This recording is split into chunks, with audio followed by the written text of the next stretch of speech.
नमस्कार, news for nation देख रहे हैं आप। मैं हूं आपके साथ धीरज सिंह। कल पटना एसएसपी की ओर से आतंकी संगठन पीएफआई की तुलना जो भारत में आरएसएस संगठन है उसके साथ की गई। हमारे साथ हैं भाजपा के वरिष्ठ नेता और बिहार में आरएसएस के करीब पुराने स्वयंसेवकों में से एक हुकुमदेव नारायण जी। सर, आपने भी उनका बयान सुना है जो पटना एसएसपी हैं। पहले तो कितना जायज़ समझते हैं इस तरह का बयान उनकी ओर से? देखिए, उनके बयान के बारे में काफ़ी चर्चाएं हो रही हैं और जो लोग भी देशभक्त हैं, राष्ट्र के प्रति जिनके मन में समर्पण भाव है और अपना सर्वस्व राष्ट्र के लिए न्यौछावर करने के लिए तत्पर रहने वाले हैं, देश के नागरिक, चाहे वो किसी क्षेत्र में हो, उनको इस बात से चोट है, तकलीफ़ है, वे मर्माहत हैं। और दूसरे, राजनीतिक लाभ लेने वाले जो लोग हैं, तुष्टीकरण की राजनीति करने वाले, ओछी राजनीति करने वाले, या ऐसे राजनेता जिनको भारत की संस्कृति, सभ्यता, वेद, पुराण, इतिहास, भूगोल किसी का ज्ञान नहीं है, वे उनके बयान का समर्थन भी कर रहे हैं। तो इससे क्या लगता है कि देश के अंदर दो धारा है। एक धारा है सृष्टि के आदिकाल से, वैदिक काल से, जो महर्षि दधीचि वाली धारा है, जो इस राष्ट्र की अस्मिता, संस्कृति की रक्षा के लिए अपने शरीर की हड्डी दान कर दिए थे, वो भी जीवित शरीर की हड्डी। तो एक वो राह है जिस राह के राही भी हैं इस देश में, और एक देश के अंदर राह है, जयचंद की भी राह भी है। इस देश के अंदर मान सिंह वाली भी धारा है, इस देश के अंदर मिर्जाफर की भी धारा है, इस देश के अंदर आधुनिक युग में सत्ता लोलुप लोगों की धारा है। तो ये दो विचारधारा है। उनके बयान से मुझे जितना आश्चर्य नहीं है उतना दुख है कि ये सवाल है मानसिकता का, और उनकी मानसिकता के पीछे जिम्मेदार है आज की शिक्षा पद्धति, संस्कार।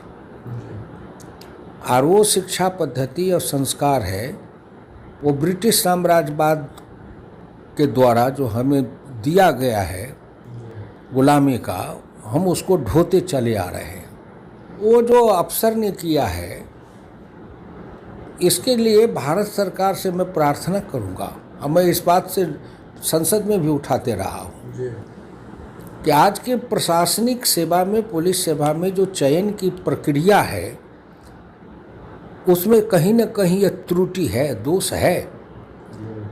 और संघ लोक सेवा आयोग के द्वारा जो आयोजित परीक्षा है, उसमें कहीं न कहीं ये दोष है। तब तो इस मानसिकता वाले लोग आ रहे हैं ना, वो अकेले नहीं होंगे, वो तो होंगे। पटना एसएसपी की ओर से ये कहा गया कि जिस तरीके से संघ सुबह सुबह शाखा लगाती है, उसी तरह से पीएफआई जो संगठन है, आतंकी संगठन, वो भी जो इस्लामिक जो बच्चे हैं उनको बुलाते हैं और उनका माइंड डाइवर्ट करने की कोशिश। आप पुराने स्वयंसेवक हैं, क्या लगता है कि सुबह सुबह जो शाखा होती है, क्या माइंड डाइवर्ट करने के लिए आरएसएस में इस तरह की प्रक्रिया होती है? देखिए, जहाँ तक मानसिकता बदलने का, बनाने का प्रश्न है, वो दो है ना। जैसे दिनकर जी ने कुरुक्षेत्र में जो इनका महाकाव्य है उसमें कहा है कि आग हथेली पर सुलगाकर सिर का हविष चढ़ाना, सूर धर्म है जग में अनुपम, बलि का पाठ पढ़ाना। तो एक शिक्षा ये है। तो संघ के अंदर जो शाखा लगती है, उस शाखा में शिक्षा दी जाती है वो है राष्ट्र की एकता, अखंडता, संस्कार, राष्ट्र की मर्यादा। वो है कि हम राष्ट्र के लिए अपना सर्वस्व अर्पित करने वाले हैं, राष्ट्र की रक्षा के लिए। और जो PFI आतंकवादी है उसमें दिया जाता है प्रशिक्षण कि वो अपने आतंकवादी गतिविधियों के द्वारा राष्ट्र के जो ताना बाना है, राष्ट्र के अंदर जो सांप्रदायिक सद्भावना है, सामाजिक सद्भावना है, भौगोलिक किसी तरह से है, उस पर आतंकवादी घटना के द्वारा, हिंसा के द्वारा, आतंक के द्वारा हम इस राष्ट्र को छिन्न भिन्न कर दें। तो उसके वहाँ मानसिकता बनाई जाती है, तुम्हारा काम है इस राष्ट्र को छिन्न भिन्न करना। और उस छिन्न भिन्न करने की प्रक्रिया में राजनीति में भी उस मानसिकता के लोग हैं। एक आखिरी सवाल है कि बीजेपी के तमाम लोग इन पर कार्रवाई की मांग कर रहे हैं। आप पुराने बीजेपी के सक्रिय सदस्य हैं, स्वयंसेवक रहे हैं, क्या लगता है उन पर कार्रवाई होनी चाहिए जो पटना SSP हैं अभी? देखिए कार्रवाई, अब वो तो अफसर है ना। अभी आज ही पढ़ा हूँ, संगरूर से जो MP जीते हैं अभी, उन्होंने बयान में कहा है कि भगत सिंह आतंकवादी थे।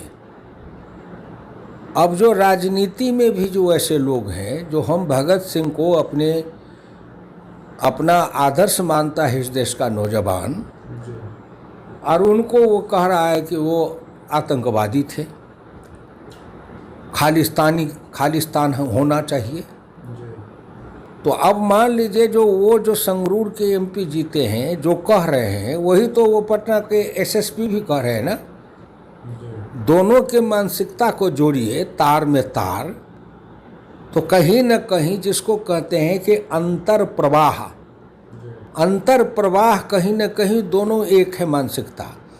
और उनके बयान को पटना के जो राजनीतिक दल के लोगों ने समर्थन किया है, तो उनके मानसिकता को जोड़िए तो मोटे तौर पर यह सिद्ध होता है कि इस देश के अंदर देश की एकता, अखंडता को समाप्त करने के लिए, मिटाने के लिए, देश को कमज़ोर करने के लिए, और किसी न किसी तरह से इस देश के राजनीति पर, राजनीतिक सत्ता पर, आर्थिक सत्ता पर, सामाजिक सत्ता पर अपना वर्चस्व स्थापित करें, जिससे कि भारत आज जो विश्व गुरु के ओर बढ़ रहा है वो न बढ़ने पावे। तो ये कहीं न कहीं मुझे लगता है कि भारत सरकार के जितने खुफिया एजेंसी हैं, सबसे ऊपर रॉ है।